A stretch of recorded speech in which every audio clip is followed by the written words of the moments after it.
first order of business is approving rules for the trial. The proposed plan calls for giving each side 24 hours over 3 days for opening arguments. That would be followed by 16 hours of questioning by senators.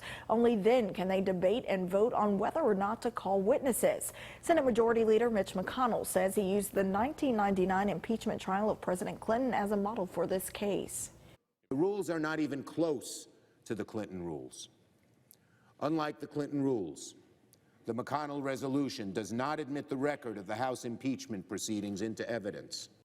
And now to your sides, Madison Forsey has a look at these initial steps and what the rest of the trial will look like. Madison joins us in the studio with more. Yeah, so all this afternoon, impeachment managers and then members of President Trump's legal team have spent time arguing over the proposed rules for this trial. And it's part of the lead up to the actual case against the president and his defense. I talked to experts in the East about what we can expect.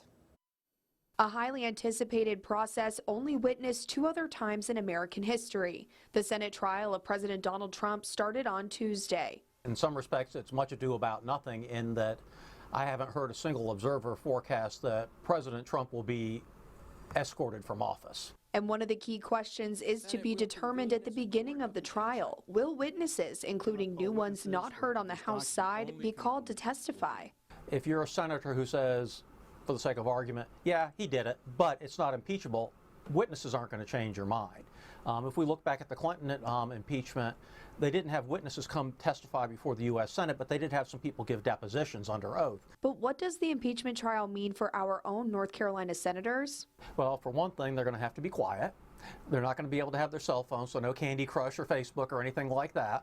Tom Tillis, Richard Burr, and their 98 colleagues have to sit at their desks and just listen. They then are going to have to think about how their constituents are going to view their behavior as jurors, so to speak. And according to ECU poli-sci professor Brad Lockerbie, how Burr and Tillis will likely vote is no secret.